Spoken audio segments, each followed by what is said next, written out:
ഒന്നുകിൽ പോയിട്ട് എന്തെങ്കിലും ഭക്ഷണം വാങ്ങിച്ചു കൊടുക്കുക, ഓപ്ഷൻ എ. കയ്യിൽ പൈസ ഇല്ലെങ്കിൽ ഇങ്ങനെ ആളെ കണ്ടിട്ടില്ല എന്ന് പറഞ്ഞാൽ നീ മര്യാദ നോക്കിയോ. ഇത് രണ്ടും നല്ലതാണ്, കുഴപ്പമില്ല.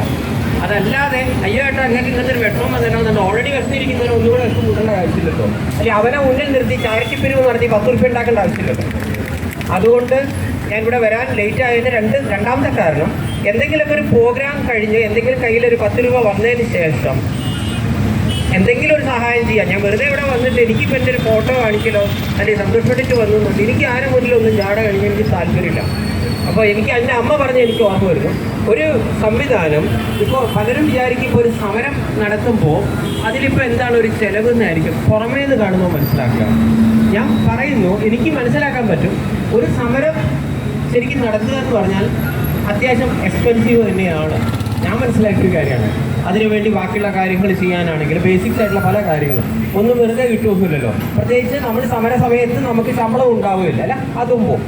അപ്പം അതുകൊണ്ട് അവരുടെ ആവശ്യങ്ങളിലേക്ക് നോക്കുകയാണെങ്കിൽ ഒരു 7000 രൂപയാണ് ഇവരുടെ ഇതെന്ന് ഞാൻ ഇവരെ വിഷയം പഠിച്ചപ്പോൾ മനസ്സിലായതാണ്. അപ്പോൾ 7000 രൂപ എന്നുള്ളത് ഒരു കുറച്ചുകൂടെ മാന്യമായ ഒരു ശമ്പളം കൊടുക്കണം എന്നാണ് അവർ പറയുന്നത്. രണ്ടാമത് ഞാൻ മനസ്സിലാക്കിയെടുത്തോളം ഇപ്പോൾ 62-ാം വയസ്സിലാണ് ഇല്ല മാഡം 62-ാം വയസ്സിലോട്ടാണ് ഇവരുടെ പെൻഷൻ വരുന്നത്. ഈ പെൻഷൻ പറ്റുമ്പോൾ ബാക്കിയുള്ള എല്ലാ ആളുകൾക്കും ഒരു നിശ്ചിത പൈസ, നല്ല ഒരു കുഴപ്പമില്ലാത്ത നല്ലൊരു പൈസ അവർക്ക് കിട്ടുമ്പോൾ ഗ്രാറ്റുവിറ്റി മറ്റുള്ള പല സംവിധാനങ്ങളും വരുമ്പോൾ ആശാ വർക്കർമാർക്ക് 1 രൂപ പോലും കിട്ടുന്നില്ല അല്ലേ? ഇതല്ലേ സത്യം? അപ്പോൾ രണ്ടാമത്തെ ആവശ്യം അവർ പറയുന്നത് 62 വയസ്സ് പിന്നിട്ട് കഴിഞ്ഞാൽ അവർ ജോലിയിൽ പിരിയുമ്പോൾ ഒരുവിധം മാന്യമായ 5 ലക്ഷം ഒരു 5 ലക്ഷം രൂപയെങ്കിലും ഞങ്ങൾക്ക് കിട്ടണം എന്നാണ് അവരുടെ ആവശ്യം.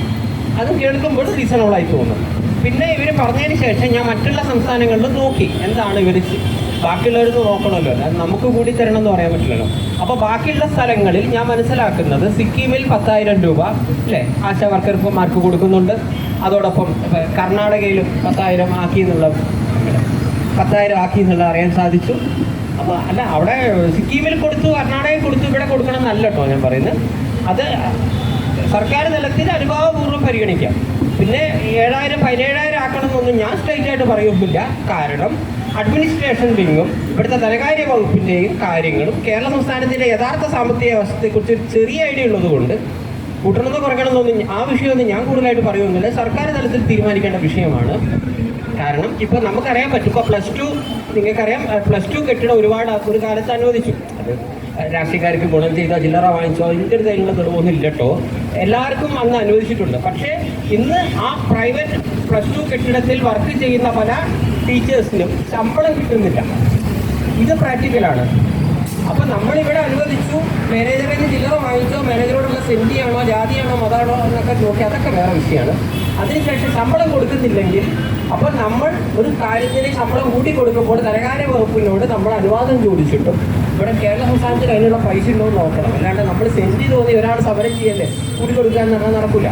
മറിച്ച് 7,000 എന്നത് വളരെ കുഞ്ഞു പൈസയാണെന്നും അല്ല അത്രയെങ്കിലും അതൊന്ന് മാന്യമായി അറ്റ്ലീസ്റ്റ് ഒരു 10,000 ആക്കണം എന്ന് പുറമേ നിന്നുകൊണ്ട് നമുക്ക് പറയാം. അതിനെ ധനകാര്യ വകുപ്പിൽ നിന്നും അവർക്കത് കിട്ടി സർക്കാർ അതിൻ്റെ അനുഭവം പരിഗണിക്കുന്നു ഞാൻ വിചാരിക്കുന്നു.